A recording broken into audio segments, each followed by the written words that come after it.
Please welcome Abbe May, ladies and gentlemen.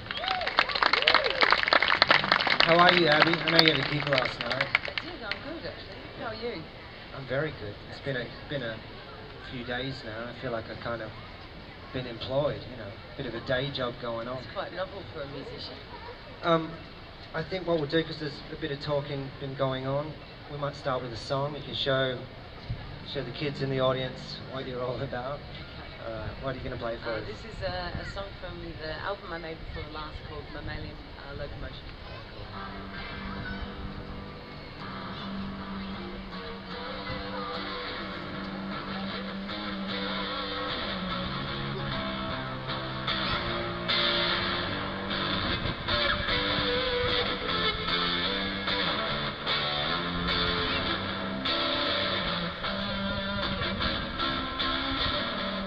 All I want is food and air and shelter and water. And you and your mammalian locomotion.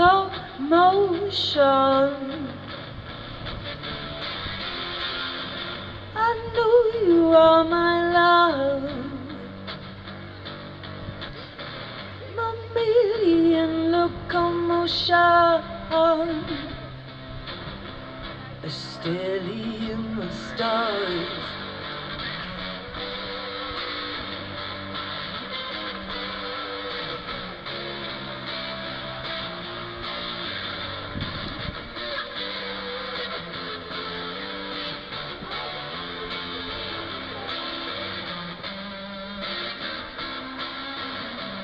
When I want a starlit sky reflected in ocean, then I know I like your mammalian locomotion.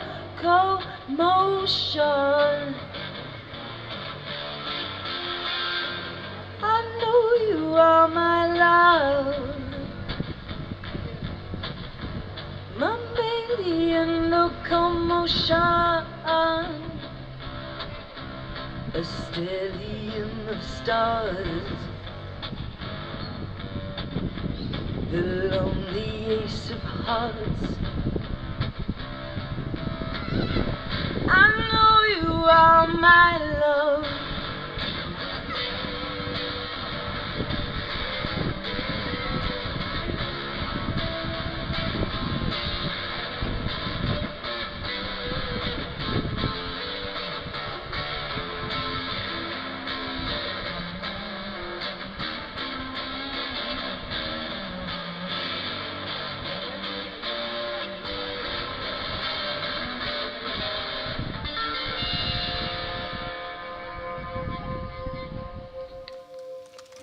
Thank you. You're a great guitarist, Abbe. Do you come from a musical household? No, I've got my mother's side is quite musical, but they're more. My mum is what you might call a chatty Cathy, and she explains that more as coming from a great line of Irish storytellers. So there's that, and there's a few singers, but no, my brother's a guitarist. And Was that's your mum about a it. great Irish storyteller? I think she was, and I think that's why we're so close, because I like to listen to her stories. I think she's a great storyteller. Any Irish storytelling? It doesn't. They're not really. More about her day and whether or not that she had to exaggerate a few things to make a punchline actually work. Never ever bothered me. Yeah, I mean, it doesn't get talked about too much, but Australia has a really rich history of Irish song. True. A huge... Convict song, I believe. A lot of convict song and all the rebel songs, Yeah. as usual, done Absolutely. by the Irish. Some Done of the well. drinking songs too. I mentioned before, you got a new record in the works. I believe it's going to be called Bitchcraft. I read in the paper. I was going to ask you, but tell us about the title. I know it came from like a clairvoyant book, but what does it mean to you? I have a love of portmanteau, so I like, Kiss My Apocalypse is using some of that. I like puns and portmanteau and that kind of thing.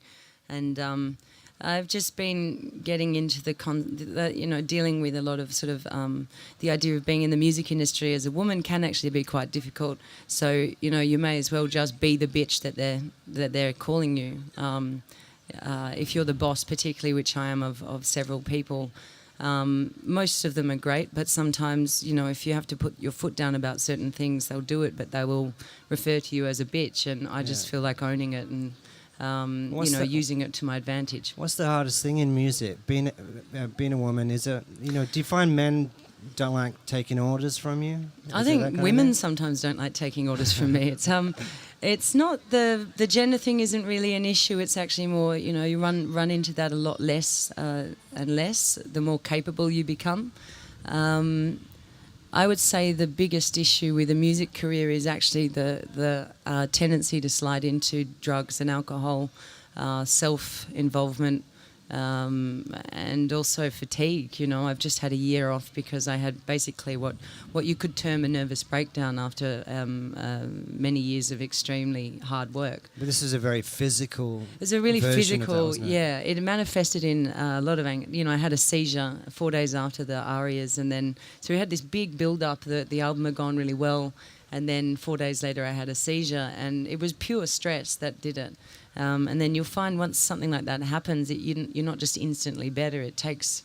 It took me a year to try to work out how to get my nervous system back together again. Yeah, and that takes a certain amount of time as well, doesn't it? And if you don't kind of respond to your body, then you're probably never going to be right to be making music, to be do it at your full potential. Well, it also can kill you. Because of the seizure, the stress, I've had lots of brain scans. They have found a growth on my pituitary, which is not meant to be there. Luckily, it's benign, but it is caused by the hormones that stress releases. So, if you're not alive to write the songs, what's the point? So now I'm pretty laid back, almost too laid back sometimes. I blame the arias. I think they're good for nothing. You know what? They're pretty... Yeah. It was... it wasn't my most favourite night. But that damn Jessica Mauboy always winning Best Female Artist. No, it was fine. It wasn't the aria's fault. It was mine. I worked too hard. And you said you think you're at a stage... But I just read The West yesterday. I got into Perth and my mum had Abbe May's, West Australian interview. You're interviewing this girl, you got to read this. So I read it. And you said in it, you're at a stage where you've learnt a lot and this part of your life may produce wiser, more universally themed music for you. Yes. Can you describe your headspace now when you're writing as compared to a few years ago? What's different? I used to be quite self-obsessed. I was interested in sex and myself and, particularly seeking validation seeking validation as a woman, I think. And a personal... Sex as a creative topic? Sex as a validation. Yeah.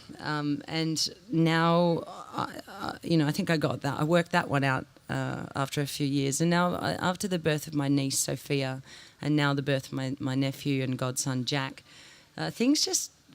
I don't really matter much anymore. Yeah. And things that used to stress me out... they just don't really matter as long as Jack and Soph are okay. And it's, with Sophia, she's 3 and she's very like me. She's an absolute maniac. She's already knocked out her front tooth by sort of being a razzmatazz in the playground and smashing her face on the ground. I'm not laughing because it's just because she keeps doing these things. And, she cut the top of her finger off the other week and she's in hospital and she doesn't care. She's just wild. And, her parents must have 10,000 heart attacks a day. And I generally just go to that as a touchstone whenever I get a bit freaked out or stressed or self-involved. I go, well, is Sophia okay? And sometimes she's not. So that can take your mind off. Because I imagine losing a real obsession with yourself can, it's the best thing ever. It is a great thing, but I imagine for some real career-minded rock and rollers, it could be the death as well, because you might lose the want to chase for fame or that kind of very pop star thing. But if you can move through it, it might be a great source of inspiration to draw from. I never had a hunger for fame. I wanted to get better. So in fact, like losing that sort of youthful, which I think every youth has to a degree, losing that youthful self-obsession has made me a better writer. So I don't think it's derailed me in any way. It may, because I have relaxed a lot, it may affect this sort of what other people might see as an achievement of success. But for me, I don't really give an F about, you know, the fame stuff can be nice. I've experienced it on a small scale where you get a free drink every now and then, and, you know, but I was getting free drinks in southern Italy because I had lots of tattoos and they thought I was attached to the mafia. So they were all terrified of me and everything was given to me for free. So, you know, these things there's ways around fame to get sort of a few freebies in life. Sure. I mean, on the subject of the chase for fame, I mean, that's the world of pop music as well. Yeah. In the article I was reading about your travels, you mentioned some influences that came to your mind when you were describing your new recordings. You mentioned Khalees, Beyonce, Pink Floyd, Queens of the Stone Age. I thought, a great mix. I'm curious about your musical taste. Do you have a passion for...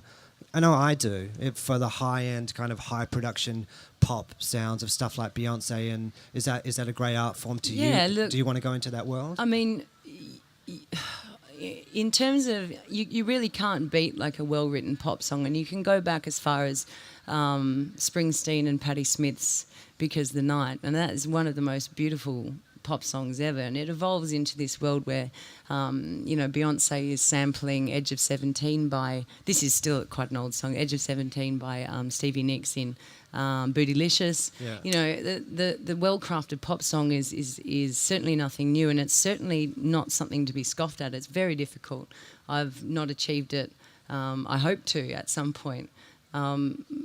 More, maybe not for my own thing, but I like writing for other people. So if Beyonce wants a songwriter, I'll help her out. Yeah. But just so you know, if you're out there, B.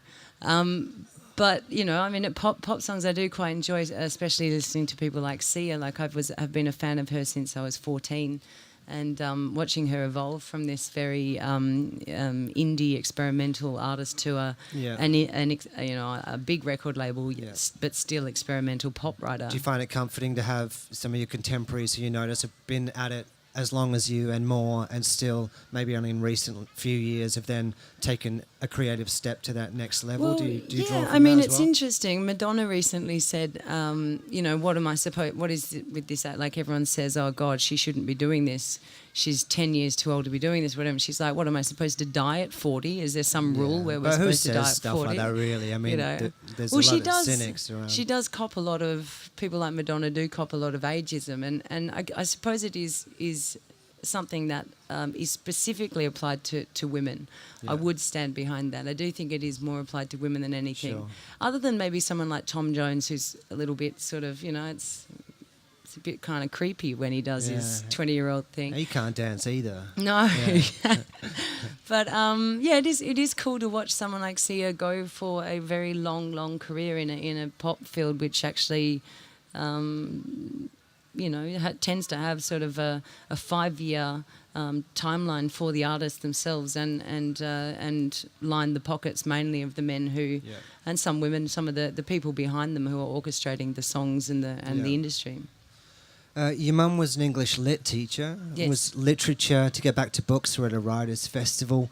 Was literature then a present topic in your house growing up? Was the discussion of great writers? The house, and still is, we live in a house that's about 150 years old, one of the first ones 100 years old, one of the first ones built in Bunbury. So it's this old creaking kind of house that always reminded me of a house that Tim Winton referred to in Cloud Street. There was that house that had its own personality, you know. There's lots of ghosts and there's lots of sort of creaking and cracking. Is your family still there? They're still there. Yeah. The house is filled with thousands of books. You would almost call hoarders. What's that show on Channel 7 or whatever it is? The house is full of books. And both my parents are massive avid readers. Mum particularly, Dad more into philosophy, Mum into literature and poetry. Yeah. And did any rub off on you when you were growing up? Do you remember some of the first books that made you go, wow, that's really resonated with me, or I'm going to carry this story with me for a long time? Yeah, I think... I didn't realise I'd already read it in high school, but there was a book that was given to me a few years ago by Jeanette Winterson called Orange is Not the Only Fruit. Yep. And that definitely resonated very, very strongly with me. It's a beautiful tale of I guess a person who's an outcast in their own family and community. And, I think Jeanette Winterson was an orphan, and she was raised, which is adopted and raised in a church in Manchester, in that kind of area. I think so that Orange is pretty not the only fruit. He's actually semi-autobiographical. Right. Yeah. Well, I appreciate. It's good to see people who deal with their lives in such great art form. You know It's what I like mean? catharsis, I think. Yeah. What about Australian writers? Who comes to mind when you think of great Australian writing? You mentioned Tim Winton. Is he a big one for you? Well, yeah, I mean, Pops he up was a lot. almost ruined for me by high school because, you had to read him constantly. I think he's a great writer. I also think in terms of if we're going to sort of branch out of fiction, people like, what's her name? She's the political journalist, Annabelle. She does the cooking with politicians. Annabelle Crabb is an amazing writer, and so is Reese Muldoon. So there's a couple of great writers who managed to create sort of very poetic non-fiction in journalism that I really like. They're also incredibly left-wing, which I also quite like. But Tim Winton is a classic who was almost ruined for me by high school. I had a university lecturer in Melbourne recently, because I did basically a literature course, and I was talking about Tim Winton, how much I liked him. She said, yeah, he's a genius, but I've got big issues with the way he depicts women. And I don't know what she meant, but I thought I'd bring it up in case maybe you have something for me. Read him again to cast the ironclad judgment on him. Yeah. I'm not sure. That's cool. And what about in music, before maybe we do another song? Is there an Australian songwriter in particular, maybe when you were growing up, that you thought, wow, there's, I know for me it was maybe seeing Tim Rogers. Tim Rogers, I was just about to say. It was kind of like, sound like my favourite band, and makes me want to write about my neighbourhood, I saw them, I was lucky enough to sing with them last year at Kings Park, and they're just one of those bands that have carried on for so long, like nearly, I'd say it'd be 2 decades now, and still will get up and play that kind of picnic crowd, but still rock the wigs off everyone, and be cool, be entertaining and cool still, and not be assholes about it. And Tim Rogers' lyrics are, without a doubt, some of the greatest ever. As a local writer here called Tom Matheson, who plays under Mathis, is also well worth checking out in terms of lyric writing. I think he might be one of the best around. Well, let's get back to you, and this is the part of the Writers' Festival where it's a bit rock and roll. I think we need plenty of music now, so I think, can you play a couple of songs for us? Yeah, in sure. In the middle of our session here. What are you going to play for us first? Oh, what's going on there? I like that.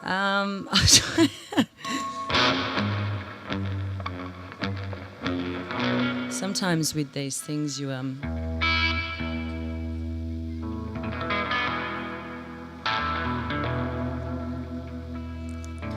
turn on all the lights, open all the doors. There's a sound you hear and know your tongue and lips have formed the words. I'm so sad to see you've gone.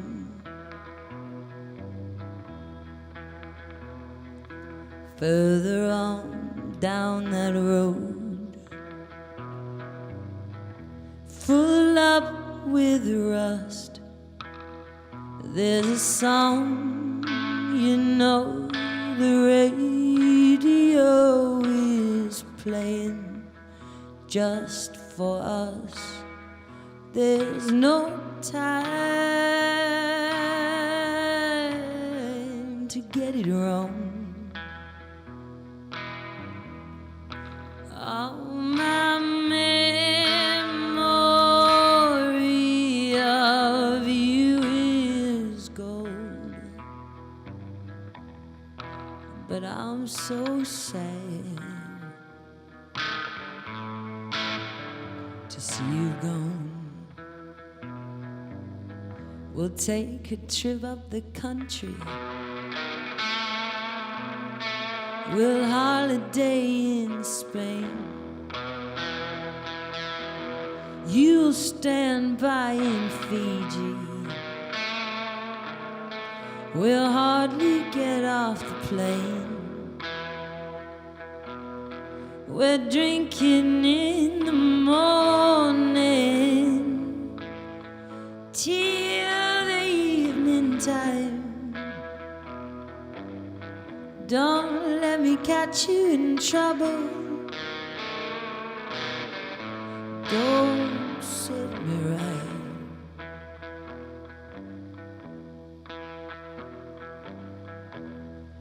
I'm so sad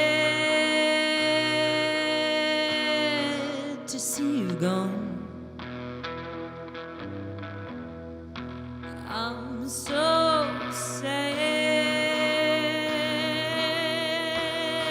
to see you gone. Oh, my memory of you is gold, but I'm so sad to see you gone.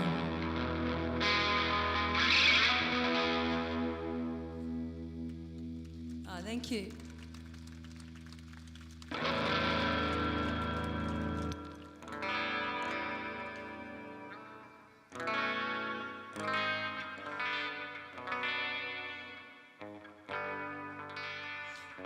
So this is a song called 17, which is in development and production in the studio for my album Bitchcraft. So it's quite different to what I'm thinking it's going to turn out to be, but the lyrics were inspired by the birth of my niece and nephew. So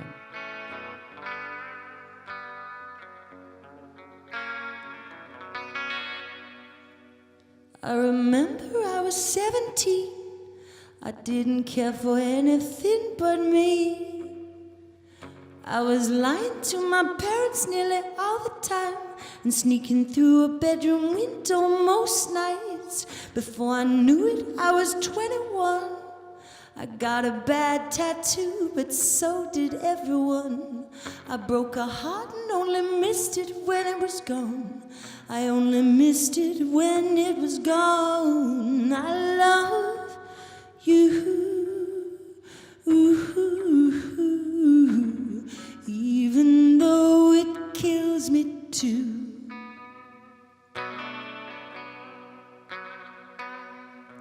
I spiraled into whiskey, weed, and life rewinds. I spend my nights singing with the ghost of Patsy Cline, and by the time I turned 28, I learned how easily lust can turn to hate. Responsibility cloaked my soul, Saturn's long black veil from my head to toe. I said goodbye to my youth, and my inability for sobriety became the only thing that gave me notoriety. I love you,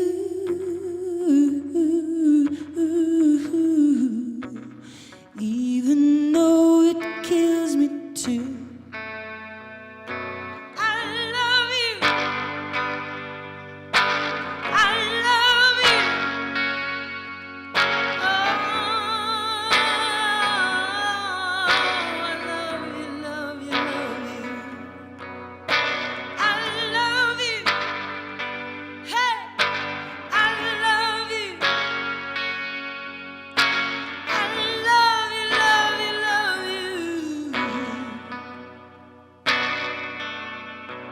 Something happened to me when you were born, a kind of lightning strike when I was floored. I was struck by how small you were, and somehow that made me even smaller. In this universe inside some kind of multiverse, chorus verse, chorus verse. It's just a song, but it's sung from the heart of a firebird that will phoenix evermore.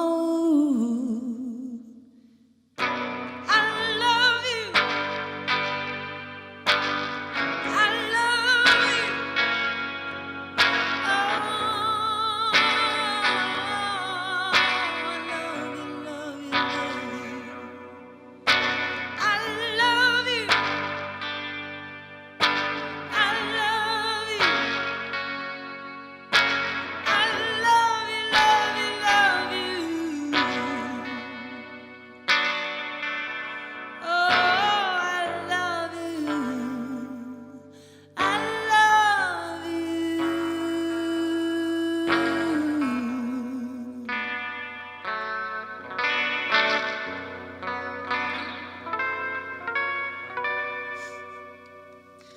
Had to find the note there. Thank you. I got a bad. Yeah. Hello? 1, 2. I got a bad tattoo, but so did everyone. I like that line. Almost everyone, but it's almost a truism. I just got, well, for this generation, probably so. But the I got several actually. yeah, bad ones. Yeah. They all No, I bad? like them now, No, bad ones are good. and I'll get more, I'm sure. I was just watching you then, thinking, are there blues artists that you love? Are you where does that come into your life? I started playing the blues when I first got into music, really, actually playing rock and roll with a band called The Fuzz, and then my almost escape from that, which makes it sound a lot more like I was under duress than I actually was. But it was like a kind of an apprenticeship, being in a band, learning how to sing, be on stage and I remember the day you won the Unearthed competition, a couple of your bandmates a long at the time Heidi. ago. Yeah, it is a while back. Like 12 years ago. But then I sort of, my escape from my life then was to go and, there was a shop called Dirt Cheap CDs, and you could get these amazing blues anthologies for like $10, and sometimes they'd have like 5 albums in them. Yeah. $10 for 50 songs is ridiculous, and the cheapskate in me thought, who are you, baby? I'm going to get into that. And I found this amazing music. My parents used to play quite a bit of the Stones, and my mother was a huge Aretha Franklin fan, and Led Zeppelin was always played. But this sort of stuff, my move into Sonny Terry and is it McGee, moving into that, listening to more Billie Holiday, that kind of thing, was really the basis of an exploration into much more music. So I have very, very vast taste now. Yeah. And it's not just music for you. There's a post on your website I just read that mentions you heading off to Europe and taking pictures for the book you were writing. Can you tell us, is that true? Yeah, and what's the idea behind your book? I'm describing it to the publishers as a hardcover softcore coffee table book. So you already have publishers? Think In Bed with Madonna, but with slightly more clothes. There's just lots of photographs of behind the scenes of the last few years. I have written a great deal of sort of short, it's more a photo book than it is a novel or anything. I wouldn't dare attempt to do that. I would suggest few do, unless they're Nick Cave or your next guest. I think it's more a kind of a photo book, because I've been to some amazing places. I have some incredible people around me, some known, some not. The least known people are actually pretty fascinating individuals. Do you take all the photos for the book? I've taken a few, mostly they're photos by either my father or by people behind the scenes. Tony Wilkinson will probably have a few, and they'll have to beg her to let me. Are you letting the photos do all the talking, or are you going to summarise that? Basically, there'll be more photos than there will be words, but the words will be taken from sort of a lot of the stuff that I've written already on, particularly on social media. I tend to write a lot more than most people do. I don't just plug shows on there. Sure. I like finding out about other musicians and their other kind of writing pursuits, because obviously if you stick too much to just songwriting or what is expected of you or what you think you're good at, you kind of fall in a hole. We were talking about Jeanette Winterson before. I remember loving her book The Passion when I was younger. She began her creative life writing sermons for the church, and it got me thinking, can you remember your first attempts at writing? Was it always songs, or did you just write little bits of poetry ever? Or? I've always been a singer before I've been a writer, so I do remember being about 4 and entertaining myself with trying to copy the singers of the time out in the back garden, and like singing. Would have been about 8 at the time, I think, singing I Will Always Love You at the top of my voice. Upstairs, sort of imagining that nobody could hear me, or pretending no one could hear me, but my mum remembers everything. So singing songs like that, and really just taking other people's songs and using my voice and finding a voice, really. But then writing was more, actually, when I left the Fuzz, that was my way of... it coincided with the death of my grandmother, who was... it's been 10 years, and I think of her every day. And it really, really devastated me. So it was my way of expressing how much I missed her. So that song, We'll Take a Trip Up the Country, which I played first, was about her. Right. And it's that idea of everything reminding you of them, the song that comes onto the radio, and that sound that you hear is... when you realise your tongue and your lips have formed the words, that you're so sad that they're gone, It's almost an out-of-body experience, grief. So in order to pull myself together, I wrote songs about it. Yeah. And do you know, Winston was among a group of writers you told me that inspired you, while we're talking about writing and style, towards a more poetic style of writing, creating more imagery with words, moving pictures in your mind. Can you elaborate on the creation of this imagery for you? Is that a process, or is it just an idea in the back of your mind that you're trying to do? I think, the reason I read lots, especially read lots of writers like Jeanette Winterson and Toni Morrison, is because they have a way of creating worlds with words that have just enough space in the description for you to kind of fill in the mortar. It's not a... it's not like just telling you they were sitting on a black stage talking to a crowd of, they have this way of using sort of, I guess, functions, literary functions, to sort of bring things together. And I particularly enjoy alliteration and a metaphor. I think metaphor is far superior to simile, because it's saying something is like something is a little too easy, What about in the back of your mind when you're asked? Going to mention, because you're a Bunbury girl, you've stayed pretty loyal to WA as far as it being your residence, from what I gather anyway. It's a pretty great place to live. It certainly is. Has environment played a part in your songwriting? Does the landscape of WA ever creep into your subject matter of your songs, or is it like a backdrop when you're maybe writing a love song, if you're writing about other things? Does it stick in your mind at all, or is it just on the periphery? I live a much more internal world than I do experience the world in a more external way. I'm much more kind of... it sounds self-centered. I live a much more emotional world than I do. So my environment is based more on the mood that I'm in at the time. Yeah. But the ocean here features quite heavily in my life and in my songwriting. So as a metaphor? Yes, I consider the water to be a great symbol for emotion. And, we can have calm seas, you can have rough seas, you can be dumped in all the ways. Yeah, I think all songwriters are drawn to the elements. It just kind of pops up, doesn't it? They're wonderful. Everybody kind of experiences it, and I think it's a wonderful way to connect with someone and try to express something by using the weather as a way. I think that all humans are ultimately receptive to it as a metaphor in the first place. So it's not a hard task to kind of go that way.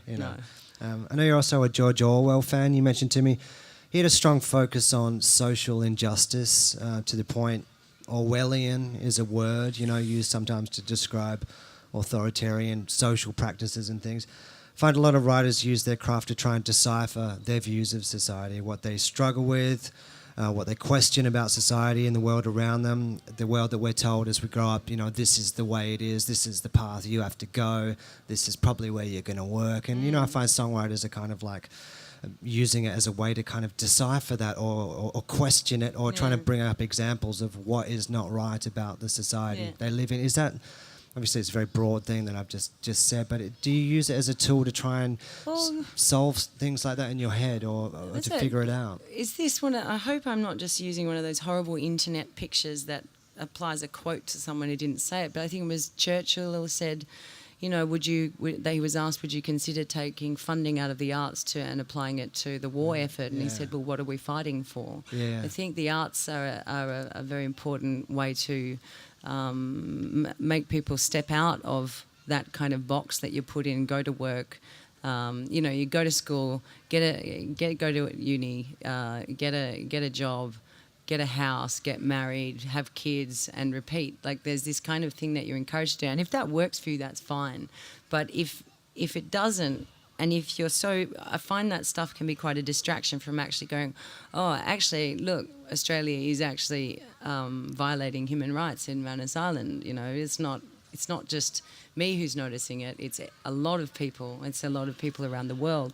And a lot of people are being encouraged to put their head down and work jobs they hate because they want they need you to be distracted. And I think when you read George Orwell, it's so spooky because 1984 and also Aldous Huxley, Brave New World, they're very, very freakishly close to what we're almost living in. In fact, so much of it we are living in already.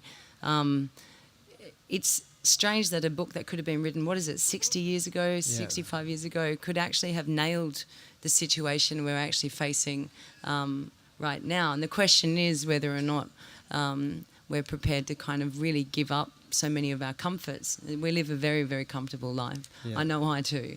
And I do often think when I shoot my mouth off about these things that if I want a fairer world, what sort of, inequalities that are in my favour am I prepared to give up? But I do believe in the heart, and I think I would hope that I would always make the right choice. Plus, you have something of a profile, and the question always goes to yourself is, what can I do if I do care about things? And you don't want to kind of be judged harshly just for having opinions. I mean, I have had death threats and rape threats and things via social media, but that is social media, it's just like, someone said if I ever went to Tasmania, they would hang me because of something I said. I supported the Greens, publicly supported the Greens, and it's like, I'm sorry, but I'm going to have an opinion. Support the Greens all the time. Yeah. Well, yeah, I mean, it just makes me actually more rebellious. So it's very hard to make a Lilith shut up. So I'll take the threats and I'll handle it myself. I'll just go quietly learn jiu-jitsu and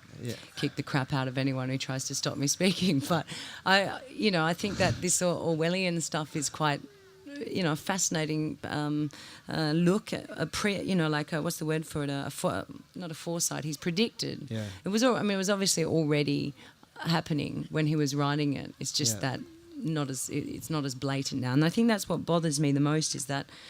While for instance, a good example is while the Prime Minister is trying to make it almost impossible for anybody to get a degree without going into massive debt, his daughter is getting a secret free scholarship worth $60,000. There's no problem with that. He doesn't ever get into much trouble with that. It's a bit on the paper here and there. A couple of us lefties get really angry, but then that's it. And the thing that bothers me the most is how blatant it is.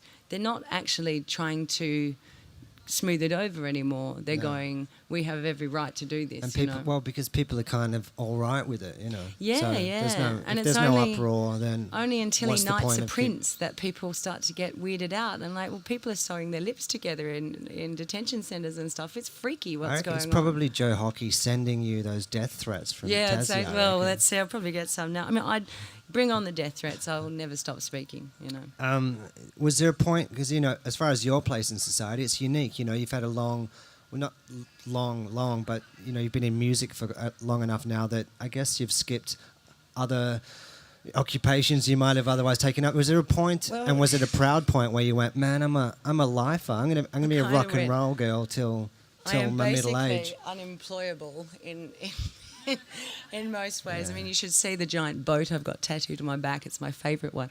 But no, I think I've been really lucky in that I've got a very loyal group of people that come to my shows. I've been able to keep Australia as a kind of a stronghold where like-minded people come to my shows, and a big part of that has been swapping. I played a really heavy rock and roll album, and then I had quite a big following then, and then I decided I actually want to make some electronica this time because I wanted to try some new stuff, and a lot of people left. They got angry at me, and I actually got some threats on the internet about that too. Like, why are you not playing guitar anymore? And I do what I want. And I'm lucky enough that the people who do stay, are very open-minded, and like my favourite artists do very different albums every time. And my favourite book writers, it's like asking a novelist to write the same book over and over again. I mean, would you actually read it? I'm very lucky that I seem to have like a group of people that will come to the shows and support me, and it's slowly growing and expanding out of Australia into the UK and the US, and it's a good life. I've been really lucky. And we look forward to a new album this year. Will it come out this year? It'll come out 2016. I'm still it takes in a that while, hammock. doesn't it? I'm taking it easy. Hammock phase. I like that. I'm going to introduce that into my band. It's a good way. Let's enter hammock phase. I reckon we've got time for one more song. Yeah, and sure. We've just breezed through.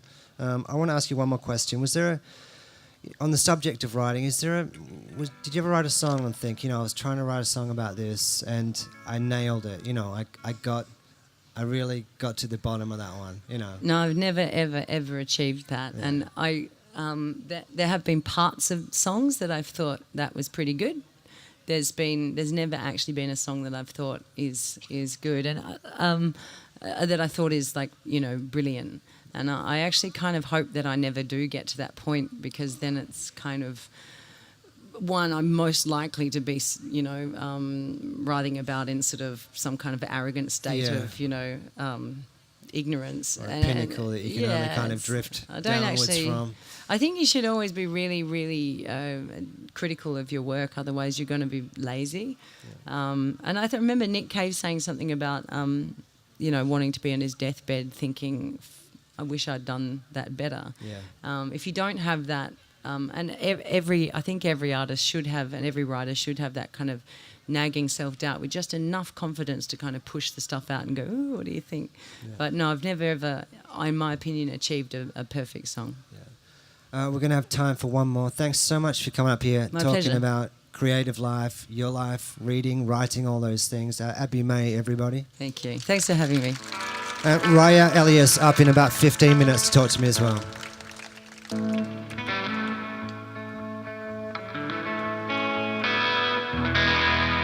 This is a song that I wrote probably about 10 years ago when my grandmother had died, and I also was suffering from a broken heart. And this is how it goes. I was listening to a lot of Patsy Cline and drinking quite a bit of gin at the time. My baby's walking on a railroad line. I find it hardest to forget each time he comes calling. Those days when love was like being drunk on wine, cigarettes all burning just to be bright lights. Seems I was caught in a raging fire. I reach above the flames, reach higher, lay myself on a railroad track. I can't go forward, no, I can't go back. Oh, Jesus, don't leave me here. Even though I'm afraid of dying, sometimes I wish I was dead. Oh, you and me, baby, don't make much of a team. Oh no, I'm just singing in a room, you don't know me so well.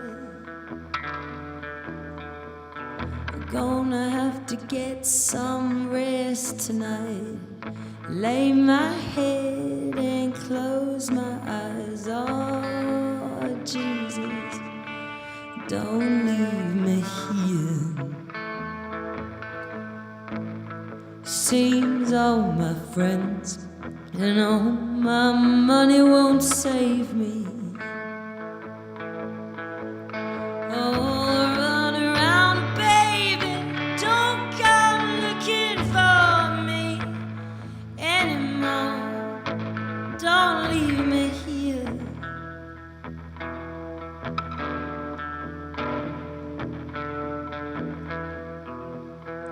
Come lay your heavy head, I bet it weighs heavily upon your shoulders.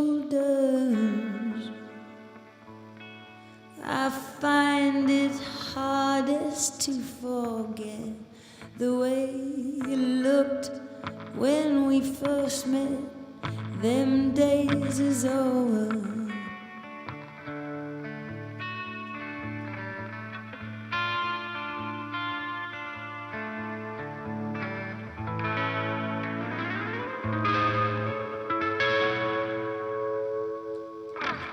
Thank you. Have a good day.